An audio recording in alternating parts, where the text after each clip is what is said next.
Hello guys, welcome back to in this our video. आज की इस वीडियो में जानेंगे हम लोग how to use delete function in cell, row, column, sheet etcetera in Excel.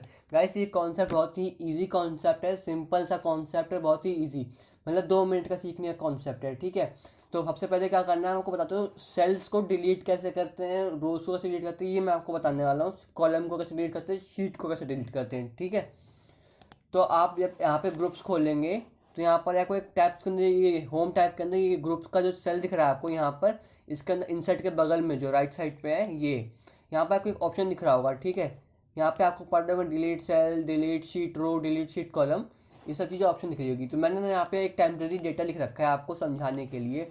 ये जो डेटा है मैंने आपके लिए लिख रखा है। ठीक है, अब मुझे यहाँ पे से कुछ डिलीट करना हो, जैसे सपोज मैंने ये एरिया सेलेक्ट कर लिया। ठीक है, मुझे ये डिलीट करना है, एरिया सेलेक्टेड है मेरा। ठीक है, अब मैं डिलीट के ऊपर गया और डिलीट सेल के ऊपर क्लिक कर दिया और मैंने डिलीट सेल अप कर दिया, मतलब जो नीचे वाला है वो ऊपर आ जाएगा, डिलीट होगा ना तो वो ऊपर आ जाएगा। ठीक है, और मैंने एंटर मार दिया तो ये नीचे वाला ऊपर आ गया। अब एक के बाद दो के बाद सीधा 8 आ गया। ठीक है, अगर आपको यहाँ पे इस जगह पे जगह अपनी खाली छोड़नी थी तो यहाँ पे आप ऐसे डिलीट बटन दबा दोगे कीबोर्ड से तो जगह ब्लैंक हो जाएगी। ठीक है, लेकिन जब मैंने यहाँ पे डिलीट सेल का यूज़ करा तो वो नीचे वाला पार्ट ऊपर आ गया, समझ लो, मतलब वो जगह ही वहाँ से चली गई।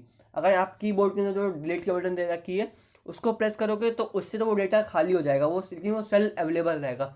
लेकिन मैंने वो सेल ही डिलीट कर दिया तो बाकी जो सेल थे उसको जगह को कोई ऑक्यूपाई करेगा ना।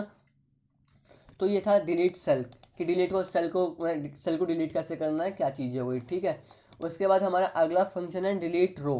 तो गाइस बता दूं पहले, जितनी भी चीज़ें ये जो ऐसे होती हैं इन्हें कॉलम बोलते हैं, जो वर्टिकल्स होती हैं। ठीक है, लेकिन जो ऐसे लैंडस्केप में होती हैं इस साइड में, इन्हें रो बोला जाता है। ठीक है, अब हमें बोला जैसे डिलीट रो, जैसे कि मैंने ये 7 लिखा हुआ है, मुझे ये रो डिलीट करनी है। ठीक है, अब मैं एक एक करने बैठा तो मेरा काम हो गया, काम नहीं हो पाएगा मेरा ना। तो मेरे को ऐसे सेलेक्ट कर लिया मैंने और मैंने डिलीट शीट रो कर दिया। तो अब ये जो था ये डिलीट हो गया। अब ये देखिए, 6 के बाद 7 था ना, 7 का ख़त्म हो गया, अब 8 आ गया। ठीक है, ये था इसके अंदर कि डिलीट फंक्शन का इस्तेमाल हम कैसे कर रहे हैं रो को डिलीट करने में। ठीक है, अब अपने को कॉलम डिलीट करना है। तो सपोज जैसे कि मैंने यहाँ पर लास्ट वाला जो वी है, V8 जो सेल है, इसका ये पूरी मैंने कॉलम डिलीट करना है। ठीक है, मैं इसके ऊपर एरिया सेलेक्ट कर लिया मैंने और मैंने इसको डिलीट कर दिया। ठीक है, मैं इस पर डिलीट पे क्लिक करा और डिलीट शीट कॉलम, तो ये शीट डिलीट कर दी इसने मेरी। ठीक है, अब ऐसे मैंने एक शीट और ओपन कर ली। ठीक है, ये शीट 1 थी, शीट 2 थी, अब मेरे को शीट डिलीट करनी है पूरी अपनी। तो ये डिलीट शीट लिखा है, इसके ऊपर क्लिक करेंगे तो ये शीट डिलीट हो जाएगी अपनी। ठीक है, आई होप गाइस आपको समझ में आ गया होगा, बहुत ही ईजी कॉन्सेप्ट है, सिंपल सा कॉन्सेप्ट है, समझ में आ गया होगा। लेकिन हमें आना चाहिए, पता होना चाहिए चीज़ें कैसे होती हैं, ताकि आपको इनको फ्यूचर में यूज़ कर पाएँ। तो वीडियो अच्छी लगी हो तो वीडियो को लाइक कर देना, चैनल को सब्सक्राइब कर देना। Thank you so much.